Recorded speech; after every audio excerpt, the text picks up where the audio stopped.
সবাইকে স্বাগত অপর্ণাস ফ্লেভারফুল রেসিপিতে। আজকে দেখুন এত সুন্দর একটা রেসিপি আপনাদের জন্য নিয়ে এসেছি না, একেবারে জিভের জল এসে যাবে। এই রেসিপিটা হয়তো আপনারা অনেকেই বাইরে থেকে কিনে খেয়েছেন, কিন্তু ঘরে এত সুন্দর করে এটা বানানো যায় যে বাইরে আপনারা এর স্বাদ ভুলে যাবেন, ঘরেই তখন আপনারা বানাতে থাকবেন।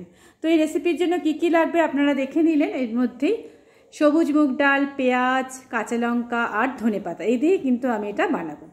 প্রথমে আমি সবুজ মুগ ডালগুলোকে, যেটা আমি ওভারনাইট ভিজিয়ে রেখেছিলাম, সেটাকে আমি মিক্সিতে পেস্ট করব। কিন্তু এটাকে কিন্তু পুরো পেস্ট করব না, একটু খুরধারা পেস্ট হবে। দেখতে পাচ্ছেন কিছুটা পেস্ট হয়েছে, কিছুটা হয়নি। একবার দুবার ঘুরিয়েই কিন্তু এটাকে বন্ধ করে দিতে হবে, এর মধ্যে জল দেওয়াও চলবে না। আর এইবার আমি দিয়ে দেবো যেগুলো নাকি ধনে পাতা, শুধু আটিগুলো।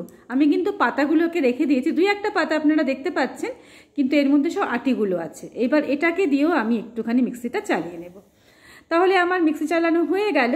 এবার একটা সুন্দর পাত্রের মধ্যে আমি এগুলোকে ঢেলে দেব। তো দেখতে পাচ্ছেন বন্ধুরা, এটাকে আমি একদম হাফ টাইপের আমি এটা পেস্ট করেছি, পুরো কিন্তু পেস্ট করিনি।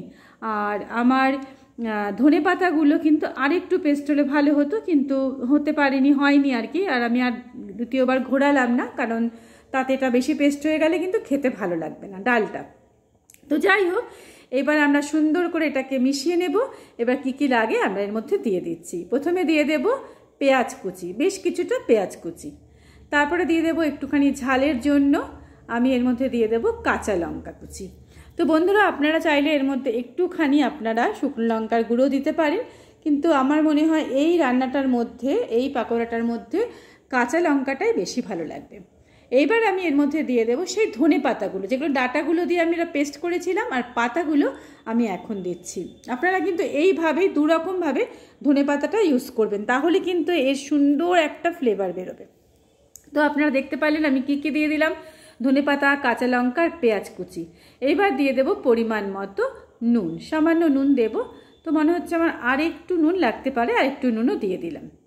তো বন্ধুরা, ব্যাস এই অল্প কয়েকটা জিনিস দিয়ে এত সুন্দর। আর একটুখানি আমি দিয়ে দিচ্ছি হলুদ পাউডার, এটা অপশনাল, আপনারা চাইলে দিতেও পারেন, নাও দিতে পারেন, কিন্তু দোকানে কিন্তু একটু হলুদ পাউডার দেয়। তো যাই হোক, এটা মহারাষ্ট্রিয়ানদের হাতে ভীষণ ভালো লাগে খেতে। কিন্তু এটা আমি যখন বানিয়েছিলাম, আমার বাড়িতে সবাই এটা খেয়ে বলেছিল দারুণ সুস্বাদু খেতে হয়েছে। তো এই বড়াটা মানে এত টেস্টি লাগে, বিশেষ করে হোলি টোলিতে তো বেশ দারুণ লাগে এই বড়াটা খেতে। হোলির দিন আমরা এটা বানাই আর কি। তো যাই হোক বন্ধুরা, সব কিছু দিয়ে আমি সুন্দর করে মেখে নিয়েছি। দেখতে পাচ্ছেন কত সুন্দর লাগছে এটা মাখা অবস্থায়। তাহলে ভাবুন যখন এটা ভাজবো তখন এটা কত সুস্বাদু খেতে লাগবে। তো আমি কড়াইতে তেল বসিয়ে দিয়েছি, দেখি এটা গরম হয়েছে কেন তেলটা। তো আমি তার এক কাজ করি, একটা বড়া দিয়ে দেখি তেলটা গরম হয়েছে কিনা। হ্যাঁ, তেল গরম হয়ে গেছে। এটা যখন আপনারা করবেন, আপনারা কিন্তু এটা গোল গোল বড়ার মতো দিতে পারবেন না। এই বড়াগুলো কিন্তু আপনারা তো নিশ্চয়ই দোকানে খেয়েছেন, এই রকম একটু স্প্রেড করে দিতে হবে, একটু চ্যাপটা মতো করে এটাকে কিন্তু দিতে হবে। দেখুন এরকম চ্যাপটা করে দিতে হবে, দিয়ে এভাবে আস্তে করে এটাকে এভাবে ছেড়ে দেবে। পারলেন কীভাবে করছি, এরকম করে একটু চ্যাপটা করে নিতে হবে। ফ্রাই প্যানে ভাজলে তো আরও ভালো হতো, কিন্তু আমি আজকে কড়াইতেই ভাজলাম। তো এটা আস্তে আস্তে হচ্ছে, আমরা এবার আস্তে আস্তে এটাকে উল্টে দেবো।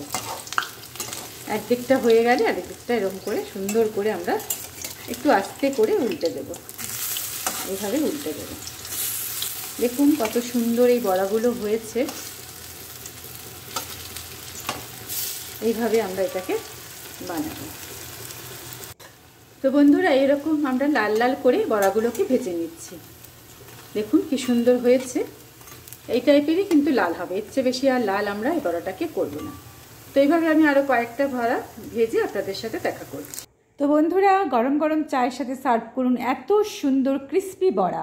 তো এই সুন্দর সুন্দর নিরামিষি রান্নাগুলো পেতে কিন্তু আমার চ্যানেলটাকে সাবস্ক্রাইব করতে হবে, আর ঘরে বসেই পেয়ে যাবেন দারুণ সুস্বাদু সব নিরামিষি রান্না। তো এই বড়াটা খেতে এত টেস্টি হয়, না বানালে আপনারা বুঝতে পারবেন না, তাই তাড়াতাড়ি ঘরে বানিয়ে ফেলুন।